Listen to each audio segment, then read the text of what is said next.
আলহামদুলিল্লাহি রাব্বিল আলামিন।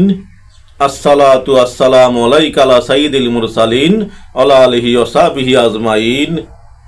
সমস্ত প্রশংসা একমাত্র মহান আল্লাহ তাআলার জন্য এবং লাখো লাখো দুরূদ ও সালাম শ্রেষ্ঠ নবী, প্রিয় নবী, উম্মতের কান্ডারি, সাফায়াতকারী রসুলে পাক সাল্লাল্লাহু আলাইহি ওয়াসাল্লামের উপর এবং ওনার পবিত্র বংশধর আহলে বাইত আবশরা মুআশশারা সকলের প্রতি সমবেদনা।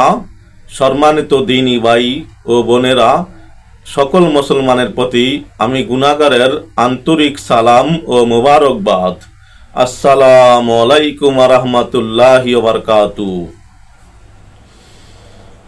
আলহামদুলিল্লাহ, আপনাদের ভালোবাসা পেয়ে দেখতে দেখতে চলে এলাম ৯৬তম পর্ব, শয়তানের মোকাবেলা ও আল্লাহ প্রাপ্তির উপায়। তাই যারা নতুন দেখতেছি, অনুগ্রহ করে সাবস্ক্রাইব করে পাশে থাকা বেল আইকনটি ওপেন করে দেই এবং একটি শেয়ার করে দেই। ভালো জিনিস শেয়ার করলে নেকি হতে পারে নিশ্চিত। যত লোক দেখবে তত লোকের নেকি আল্লাহ তাআলা আপনাকেও দিবেন। তাই ভালো জিনিস বেশি বেশি শেয়ার করব, দুনিয়া আখিরাতে কামিয়াব হব। সম্মানিত দ্বীনী ভাই বোনেরা, আজকে আমরা দুনিয়াতে বেহাল দশায় আছি আমল নিয়ে। আমাদের আমলের পরিস্থিতি অতই নাজুক যা বলা বাহুল্য। এই ব্যস্তময় দুনিয়ায় আমরা আজ পেরেশান হয়ে আছি। তাই আসুন আমরা পেরেশান মুক্ত হওয়ার জন্য নেক নিয়ত করি। সকল ভালো কাজের পূর্বে নেক নিয়ত করা উত্তম।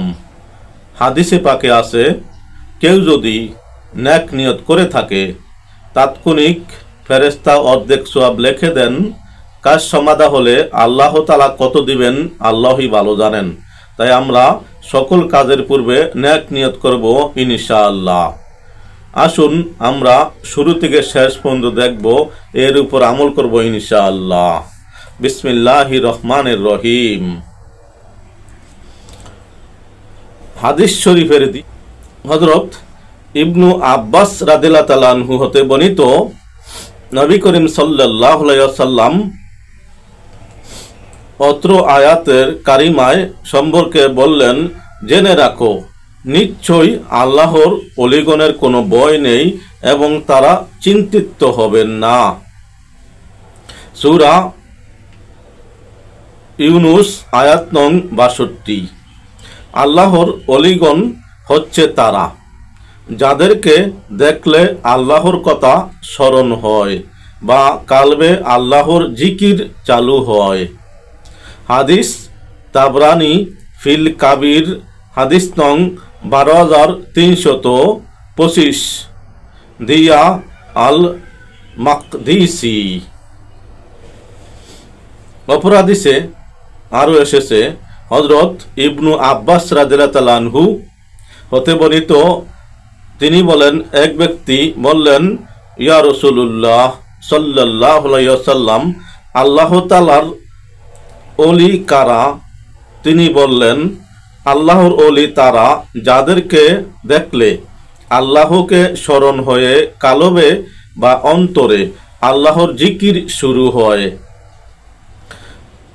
বাজ্জার হাদিস নং ৫০৩৪, নাসাই, হাকিম, তিরমিজি, আবু নুআইম, ইবনু জারির, জামিউল আহাদিস, জামউল জাওয়ামি আও আল জামিউল কাবির, লিসউতি, কানজুল উম্মাল। তাই আসুন আমরা ওলামায়ে কেরামের সাথে ওঠা বসা করি, তাদের সোহবতে যাই, তাহলেই একদিন ভালো কিছু পেয়ে যাব ইনশাআল্লাহ। অপর হাদিসে হযরত আব্দুল্লাহ ইবনু মাসউদ রাদিয়াল্লাহু তাআলা আনহু হতে বর্ণিত, তিনি বলেন, রাসূলুল্লাহ সাল্লাল্লাহু আলাইহি ওয়াসাল্লাম বলেছেন, নিশ্চয়ই মানুষের মধ্য থেকে আল্লাহর জিকিরের চাবিকাঠি রয়েছে যখন তাদেরকে দেখা হয় তখন আল্লাহ তাআলার জিকির চালু হয়।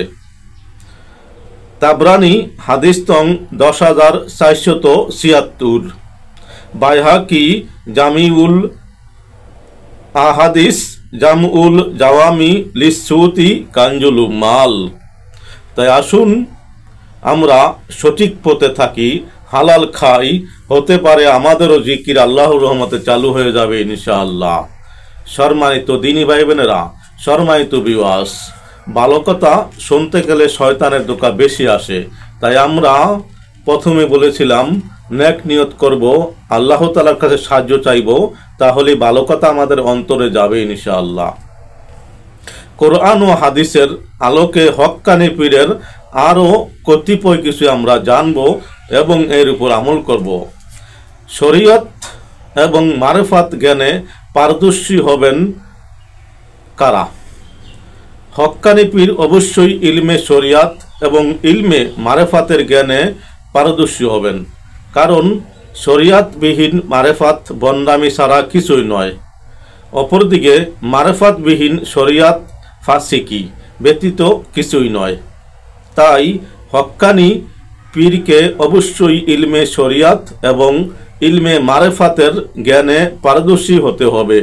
তিনি এ দুই প্রকার জ্ঞানের মাঝে পার্থক্য সম্পর্কে স্বচ্ছ ধারণা রাখবেন এবং সালেকদেরকে মারেফাত শিক্ষা দেওয়ার যোগ্যতা রাখবেন।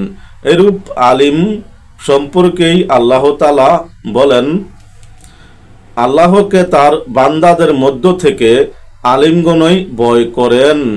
সূরা ফাতির আয়াত নং ২৮। অপর জায়গায় আল্লাহ তাআলা আরো বলেন, যারা জানে আর যারা জানে না তারা কি সমান? সূরা জুমার আয়াত নং ৯।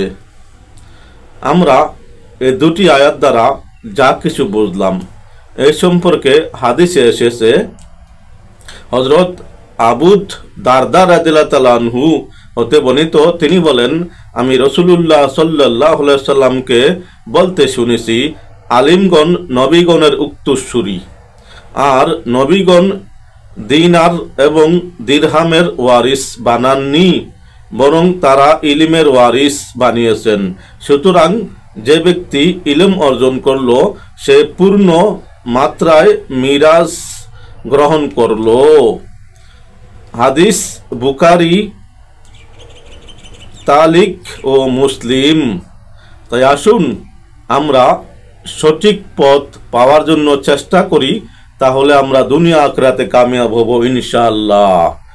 সম্মানিত ভিউয়ার্স, উপকার মনে হলে একটি সাবস্ক্রাইব করে পাশে থাকা বেল আইকনটি ওপেন করে দিবেন এবং একটি শেয়ার করে দিবেন, যে শেয়ারের মাধ্যমে যে কেউ দেখবে এই নেকি আল্লাহ তাআলা আপনাকেও দিতে পারেন। তাই আমরা নেকিতে দূরে না থাকি, ভালো জিনিস বেশি বেশি শেয়ার করি। আসসালামু আলাইকুম ওয়া রাহমাতুল্লাহি ওয়া বারাকাতুহু।